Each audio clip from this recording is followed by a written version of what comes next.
इस वीडियो में हम क्लास 10th के सैम्पल पेपर से एक और क्वेश्चन करेंगे। सेक्शन डी से ये क्वेश्चन है, 5 मार्क्स का ये क्वेश्चन है। Solve the following system of linear equations graphically. हमारे पास ये दो इक्वेशंस हैं और हमने इसे ग्राफिकली सॉल्व करना है।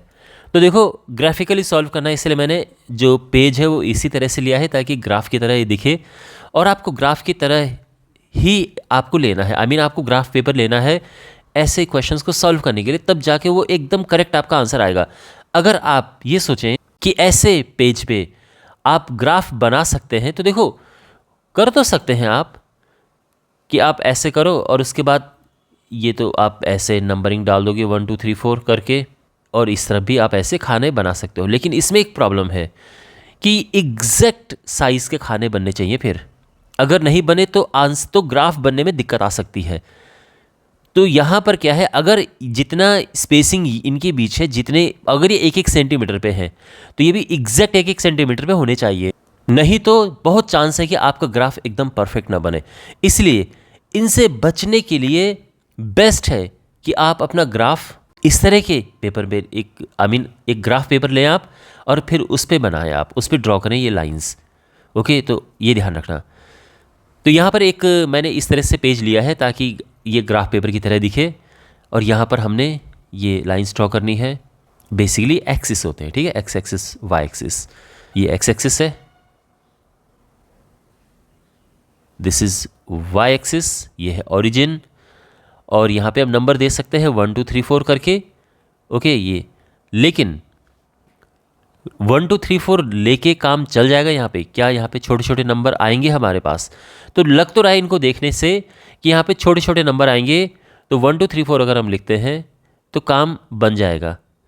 देखो, कभी कभार क्या होता है कि हमें लिखने पड़ जाता है 5 10 15 20, है ना। मान लो कि यहाँ पे इक्वेशंस इस तरह से होती है, x + 2y = 30 या समथिंग इस तरह से। तो फिर 1 2 3 4 से काम नहीं चलता, फिर हमें बड़े नंबर लेने होते यहाँ पर। लेकिन ये छोटे छोटे नंबर है तो ये काम चल जाएगा। लेकिन फिर भी आपको एकदम श्योर होना है, तो इसका एक तरीका है, एक आप चीट कोड कह सकते हैं, और वो बेस्ट तरीका है। देखो, आप क्या करें, इस क्वेश्चन को पहले आप दूसरे मेथड से सॉल्व कर दें।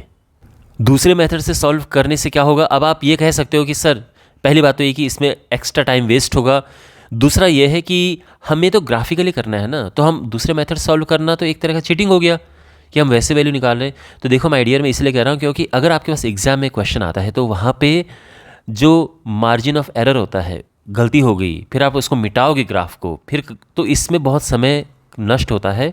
इसलिए बेस्ट है कि आप इसको रफ में सॉल्व करके एक्स एंड वाई की वैल्यूज़ निकाल दो। एक आपको रफ आइडिया हो जाएगा कि यहाँ पे कितने बड़े नंबर लिखने हैं। दूसरा, आपको एक आइडिया हो जाएगा कि आंसर एग्जैक्टली हमारा क्या होगा, तो हमें ग्राफ में फिर गलती करने के चांसेस हमारे नहीं होंगे। देखो, मैं यहाँ पे सॉल्व करता हूँ, फिर मैं जैसे जैसे क्वेश्चन को करूँगा आपको बातें समझ में आएगी कि मैं क्या बोल रहा हूँ।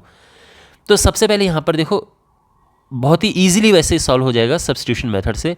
हमको करना क्या है, देखो यहाँ पर क्या है, x 3 - 2y है ना, इसको इसमें पुट कर देते हैं तो क्या होगा, x की जगह पे 3 - 2y - 3y + 8 = 0, 6 - 4y - 3y + 8 = 0, -7y = -14y आ गया 2, और y को अगर यहाँ पुट करते हैं 2 तो x आ जाएगा 3 - 4 यानी -1, यानी x -1 है और y 2 है।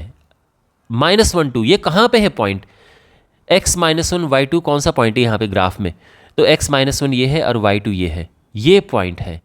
तो ये पॉइंट है -1 2। अब आपने देखा, एक तो हमारा आंसर भी एक छोटा सा नंबर आ रहा है, तो इसका मतलब ये है कि अगर हम यहाँ पे 1 2 3 4 लिखते हैं तो काम चल जाएगा। मान लो कि हमारा आंसर आता -8, 12, तो आप सोचो 1 2 3 4 लिखने से काम चलता नहीं चलता ना, फिर तो हमें नंबर बड़े लेने पड़ते, 2 4 6 8 10 12 ऐसा, या फिर 5 10 इस तरह से लेना पड़ता।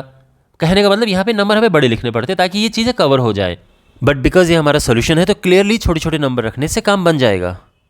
और अब इसके बाद -1 2 ये ध्यान में रखना, ठीक है। हमारा आंसर फाइनली ये आएगा -1 2। इसको यहाँ पे इरेज करते हैं क्योंकि मेथड तो हमने दूसरा लगाना है।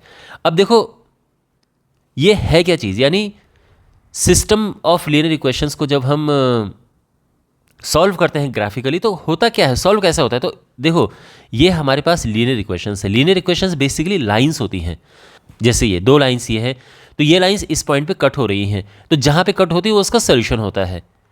तो हमने यही करना है कि लाइंस को ड्रॉ करना है और जिस पॉइंट पे कट करेंगी वो उसका सोल्यूशन होगा। और वैसे हमें पता है कहाँ पे कट करनी चाहिए, तो अगर आप कहीं से गलती से ग्राफ गलत भी बना रहे हो तो आपको आइडिया लग जाएगा, ओह ये तो मैं गलत बनाने जा रहा हूँ, कुछ तो गड़बड़ है। तो इसीलिए इससे भी जो हमने ये निकाल रखा है एक और फ़ायदा हमें होता है इससे। तो सबसे पहले जैसे मैंने कहा हमको ये लाइंस ड्रॉ करनी है, तो शुरुआत करते हैं x + 2y = 3। Okay, line draw करने के लिए क्या चाहिए होता है, इसके लिए हमें 2 पॉइंट्स चाहिए, x एंड y की वैल्यू चाहिए, 2 पॉइंट्स चाहिए। उन 2 पॉइंट्स को हम रखेंगे और उनसे होते हुए लाइन ड्रॉ करेंगे। अब देखो, कोशिश करना कि आप ये वाला पॉइंट न लेना चाहो कोई बात नहीं है, चल जाएगा, बट जो आपका आंसर है अगर आप वो पॉइंट न लें तो ज़्यादा सही रहता है। बहुत मजबूरी है, आपको कोई और पॉइंट नहीं मिल रहा है तो चलो ले लो, कोई बात नहीं, लेकिन कोशिश करो कि जो हमारा आंसर है वो पॉइंट न लो। ओके, अच्छा, अब यहाँ पे क्या है कि हमने x और y की वैल्यूज़ निकालनी है। तो जो आसान तरीका है वो ये है कि पहले x को 0 रखो, y निकाल दो, फिर y को 0 रख दो और x निकाल दो। ये आसान तरीका है, लेकिन हर बार ये काम नहीं करता है। क्यों? हमें फ्रैक्शंस में नंबर नहीं चाहिए। अगर आप x को 0 पुट कर दोगे तो y आने वाला है 3/2, है ना। x 0 रख के y 3/2 आ जाएगा, फ्रैक्शन में आ जाएगा, तो प्रॉब्लम होगी हमें, तो ये तो लेंगे ही नहीं। लेकिन यहाँ पे अगर हम y 0 रखते हैं तो x हमें मिल जाएगा एक सीधा साधा नंबर, है ना, फ्रैक्शन में नहीं मिलेगा, कहने का ये मतलब है। तो अगर हम y 0 रखते हैं तो x क्या मिलेगा, देखो एक काम करते हैं, x = रख देते हैं 3 - 2y। अब अगर y 0 है तो ये 0 हो जाएगा और ये 3 आ जाएगा, तो y 0 है, x 3 हो जाएगा। अब कुछ और रखते हैं, y अगर 1 रखते हैं तो क्या होगा, तो x हो जाएगा 3 - 2 × 1, 3 - 2 1, ये 1 आ गया है, यानी x1 y1, ये एक पॉइंट हमें मिल गया है। अब ये पॉइंट्स हमने यहाँ पे रखने हैं। तो देखो सबसे पहली बात, x3 y0 एक पॉइंट ये है ना। देखो कौन कौन से पॉइंट हमें यहाँ पर मिले, एक तो 3, 0 है, थोड़ा अलग से लिखते हैं, ग्राफ के ऊपर नहीं, 3, 0 है और दूसरा 1, 1 है, ये पॉइंट्स हमें मिले। x3 y0 कहाँ पे है, x3 y0 यहाँ पर है, x तो 3 है, साफ दिख रहा है, और y 0 है। इस बात का ध्यान रखना माय डियर कि जो x होता है उसमें y 0 होता है और y एक्सिस पे x 0 होता है। तो जब भी x 0 दिखे तो समझ जाना कि वो इस लाइन पर पड़ेगा, जब भी आपको y 0 दिखे समझ जाना कि वो इस लाइन पर कहीं पड़ेगा। ओके, तो ये हो चुका है 1 1 x1 y1, x1 y1 ये पॉइंट है। अब हमने क्या करना है, इनको ज्वाइन करते हुए लाइन ड्रॉ करनी है, इन्हें ज्वाइन करते हुए, लेकिन ध्यान रखना ये हमारा आंसर है, इसको पहले मत मार्क कर देना वैसे, या कर भी दो, फर्क नहीं पड़ता है। लाइन इससे होते हुए ज़रूर जानी चाहिए, ज़रूर, जो हमारा आंसर है। ओके, जैसे मैंने कहा ना, it's a kind of cheat code.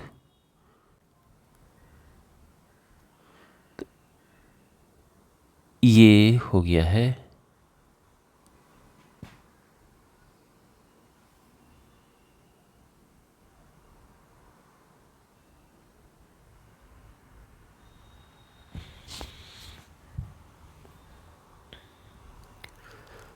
आप रेड पेन से मत करना, मैं बस आपको अच्छे से दिखे इसलिए इससे बना रहा हूँ। x + 2y = 3, ये इक्वेशन हो गई है। पॉइंट्स आप चाहो तो लिख दो यहाँ पे, 3, 0 ये पॉइंट है एंड 1, 1 ये पॉइंट है। ओके, ये तो हो गया है, पहली लाइन हमने ड्रॉ कर दी है। अब हमारे पास दूसरी लाइन है, that is 2x - 3y + 8 = 0। Okay, तो यहाँ पे अगर हम यहाँ पे x 0 रखते हैं तो y हमें सीधा साधा मिलेगा? नहीं मिलेगा, y 8/3 आ जाएगा। तो ना हो, ये ठीक नहीं है। समझ गए ना? x 0 रख के y फ्रैक्शन में आ रहा है तो वो ठीक नहीं है। y 0 रखने से x क्या मिलेगा हमें? ओ, अगर हम y 0 रखते हैं, यस, x हमें मिलेगा 2 into x minus 0 plus 8,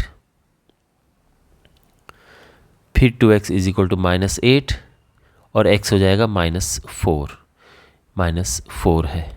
okay, अब y हम क्या रखें कि x हमें एक और नंबर मिल जाए? तो ध्यान रखना, कोशिश करना कि ये ना रखो, y2 ना रखो आप, ये कोशिश होनी चाहिए। और दूसरा हमें ये ध्यान रखना है कि फ्रैक्शन में ना आए। तो अगर हम यहाँ पर y रखते हैं -2, तो x क्या आ जाएगा? ये 6 आ जाएगा, -7, बड़ा नंबर आएगा ये। x आ जाएगा, -2 रखा, ये +6 हुआ, ये +14 हुआ, -14 -7, ये बड़े बड़े नंबर आ रहे हैं, इसको फ़िलहाल हटाओ। अगर हमने y रखा फॉर एग्ज़ाम्पल 4, y4 रखा, x क्या आएगा? 4 3 12। देखो y4 4 रखते हैं, क्योंकि देखो पहले मैं एक बारी 1 रखने का सोच रहा था। 1 रखने का प्रॉब्लम ये है कि जो x आएगा वो फ्रैक्शन में आएगा। आप खुद सोचो, y अगर 1 होगा तो x फ्रैक्शन में आएगा ना। y2 के लिए मैंने फ़िलहाल कहा है कि आप मत ही रखना, क्योंकि वो हमारे आंसर में है, तो वो बाद ही में निकालेंगे। y3 भी नहीं रख सकते, क्योंकि फिर फ्रैक्शन में आ जाएगा। y4 रखने में सही है, क्योंकि 4 रखेंगे तो 4 3 12, 4 बहुत ही अच्छा नंबर आ जाएगा।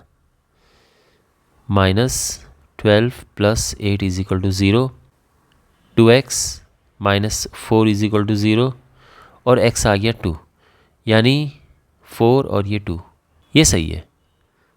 ओके, लेकिन अब आप ये सोचोगे कि सर अगर हम निकाल ही ना पाए परफेक्ट नंबर और मजबूरी है कि हमको फ्रैक्शन में लेना ही लेना है, तो नो प्रॉब्लम, इट्स ओके। बस उसमें आपको लाइन ड्रॉ करते हुए बिल्कुल बहुत प्रिसाइजली ध्यान रखना होगा, क्योंकि उसमें 1 आध मिलीमीटर फिर इधर उधर हो सकता है। देखो 2 4 हमें मिल चुका है, x2 y4 हमें मिल चुका है, x2 यहाँ पर है और y4 है ये, तो बेसिकली ये पॉइंट है। पहला वाला तो खैर -4 0 तो बड़ा इजी है ये वाला पॉइंट। दूसरा पॉइंट ये है ना, ये तो अपना -4 0 है, ये पॉइंट फाइंड करना इजी है। ये वाला दूसरा वाला पॉइंट फाइंड करना थोड़ा मुश्किल है, ये हम कर चुके हैं वैसे। लेकिन अगर आप न कर पाओ तो फिर क्या करें? तो अगर मान लो कि आप ये कहते कि सर मैंने तो 1 रखा, y = 1 रखा, 2x -3 × 1 + 8 = 0, 2x + 5 = 0, तो x हो जाएगा -5/2 यानी -2.5। y1 ये है अपना, और x -2.5 यहाँ पर है, तो बेसिकली पॉइंट ये है। ध्यान रखना ये कौन सा पॉइंट लिखा हमने, x तो है -2.5, या इसको -5/2 कर देते हैं, और y1 तो ये पॉइंट है। समझ रहे हैं आप? अगर आपके पास ये पॉइंट आया तो भी कोई प्रॉब्लम नहीं है, इन दोनों से ज्वाइन करते हुए लाइन ड्रॉ करो, बिल्कुल हो जाएगी। तो देखा आपने, हमने ये पॉइंट यार इवन फ्रैक्शन में लिया तो भी हमारा आंसर परफेक्ट आ जाएगा, बिल्कुल परफेक्ट आ जाएगा, है ना। वैसे भी हमें पता है कि आंसर क्या आने वाला है। तो इससे फ़ायदा ये होगा कि गलती से अगर आपकी लाइन थोड़ा सा ऊपर भी चली जाती तो आपको ध्यान में रखना था कि नहीं यार ये ऊपर जा रही है, मुझे यहाँ से लेकर आना है। इसीलिए मैं कहता हूँ कि अगर पहले से आंसर हमें पता हो तो हम ग्राफ एकदम परफेक्ट बना सकते हैं, ये बिल्कुल ओके। तो इवन फ्रैक्शन में मिल जाए तो भी काम चल जाता है, ओके। बट ये है कि अगर हमारे पास, अगर आप कर पाओ कि दोनों ही नंबर प्रॉपर नंबर हो, फ्रैक्शन में ना हो, मतलब इंटीजर्स हो, तो उससे हमें ग्राफ एकदम प्रिसाइज बनाने में हेल्प मिलती है। इसलिए मैं इनकरेज करता हूँ कि इंटीजर्स ले, अदरवाइज काम फ्रैक्शन से भी चल जाता है, जैसे मैंने अभी आपको बताया। और बाकी अगर आप ये 2 4 नंबर लिख पाएँ तो फिर तो खैर आराम से आप लाइन ड्रॉ कर सकते हैं। तो 2 4 के साथ में लाइन ड्रॉ करते हैं, और दोनों केसेस में ये हमारा यहाँ पर आंसर है। तो ये यहाँ पर ये है, ये आप लिख सकते हैं पॉइंट, दैट इज़ -1, 2। तो हम ये कह सकते हैं कि तो इस तरह से हम लिखेंगे the point of intersection of the linear equations represents the solution. Therefore, x is equal to -1 and y is equal to 2 and this is our answer. इस सैम्पल पेपर के बाकी क्वेश्चंस के लिए डिस्क्रिप्शन बॉक्स में playlist check करें.